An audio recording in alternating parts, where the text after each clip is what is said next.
Welcome to the Paul Has Fun podcast. I'm Paul, and on this podcast, I dig into my hobbies. I also document my life and interests.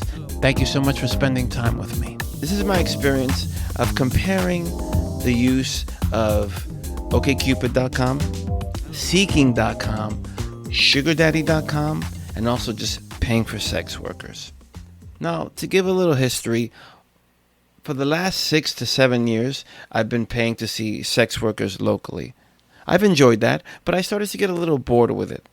This year, 2023, there was a particular person I was hanging out with, and I wanted to have a regular, traditional dating kind of relationship with this person, but they were not interested in me in that fashion. So I felt challenged by this, and I decided to start using dating apps again. I'm also a big fan of Coach Greg Adams on YouTube. In a roundabout way, he kind of promotes sugar dating.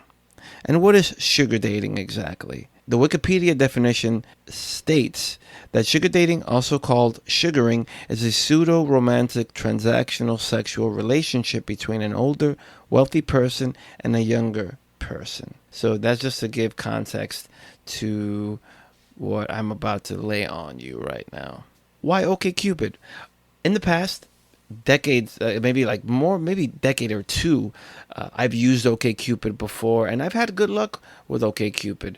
I think it was called something else though before, but I've had good luck with OkCupid. I've met someone in the past there. If you have luck using a previous thing, you're gonna go back to it, and that's what I did.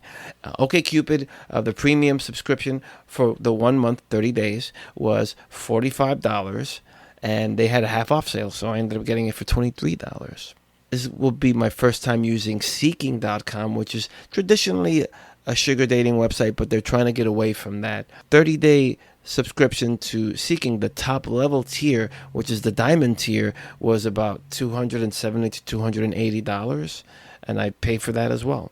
On OkCupid, I messaged about 5 to 10 people during that 30-day period. I started a couple of conversations, but they ended up ghosting me.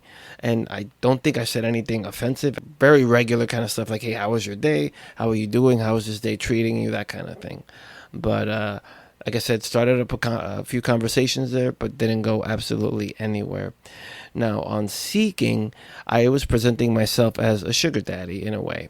And the attention, or the level of attention that I got on Seeking was eye-opening. Of all the years I've used dating apps, and I've used multiple dating apps, multiple dating websites, this is the most attention I've ever gotten. But like I said, it was because I was presenting myself as a sugar daddy. Not technically, not through that exact verbiage on the Seeking website, but that's how I was presenting myself as.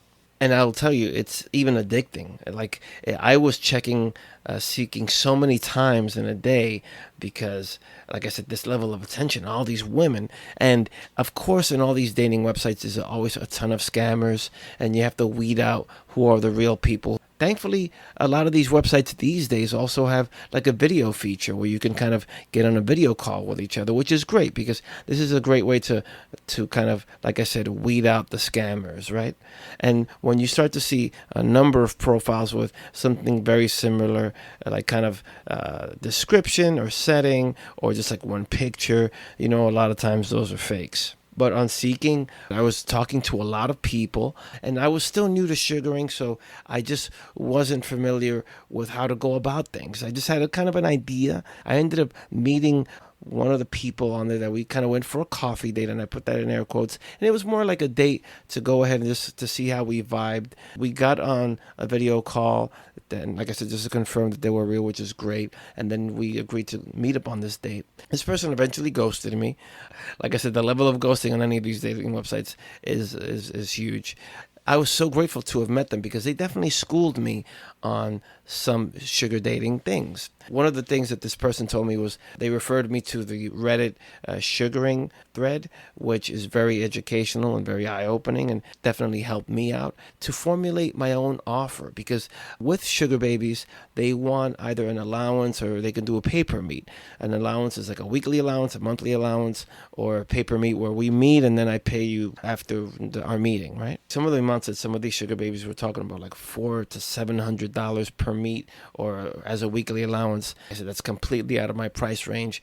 But I ended up formulating my own offer, which doesn't break my bank but allows me to see people. And some people, they maybe consider it like a lowball offer. Some people were fine with it, and there are some people that I've met on there that I'm still talking to this day. And I have met people on Seeking that I have hooked up with as well. So it works, is basically what I'm saying. Now, comparing that to paying sex workers, I still find that paying sex workers is cheaper than this sugar dating, because with the paying the sex workers, you're gonna call them, make a time, make an appointment, and you go see them, you pay them, and then the date is done. And also, you have the rest of your day, night to do whatever it is that you want to go do.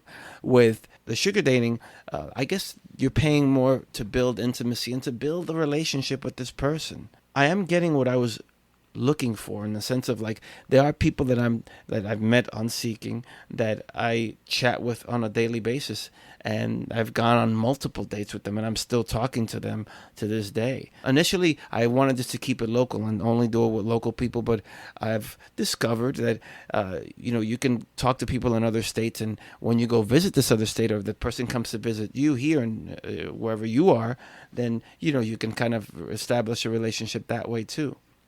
They might ask for money here and there. You can say yes, you can say no. There's even been sex calls, video calls over the phone, or through FaceTime or through a video thing. So that's an option that's open there to you as well. After the 30-day period of using OkCupid and Seeking, I used them both around the same time to do this experiment. I decided to use SugarDaddy.com. I discovered SugarDaddy.com through this person that referred me to the Reddit, where I've discovered that website. There's other websites as well. I think Secret Benefits is another one. Now, SugarDaddy.com is a little different. It's a credit system, so you pay to get so many credits to message people, right? But once again, I signed up for SugarDaddy.com, and the attention was crazy again.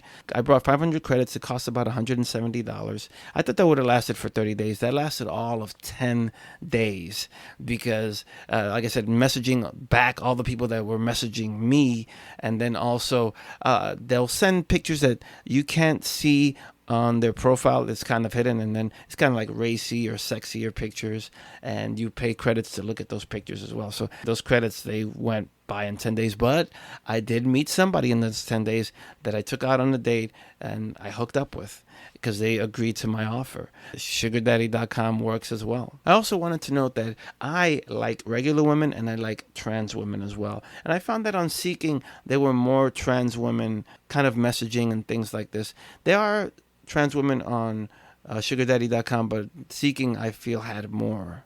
Moving forward, I will definitely not go back to using OkCupid because that was a waste of money.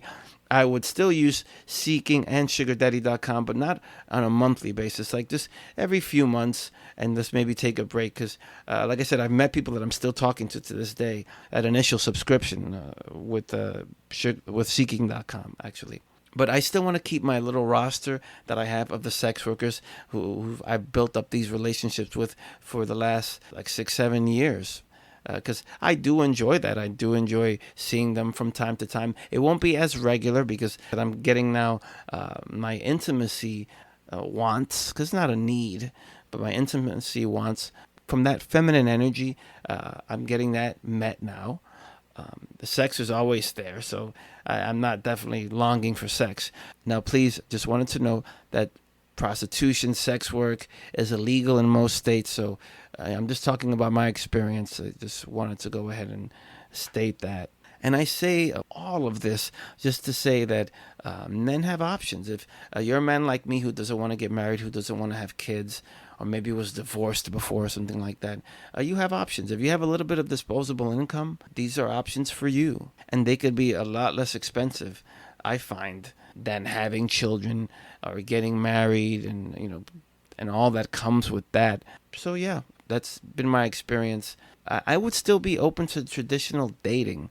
But like I said, the looking for that is just I think is an even bigger time and money investment than doing what I'm doing now. Right now, this is working for me, but I reserve the right, as always, to change my mind, change my opinion, because this is life and anything can happen, definitely.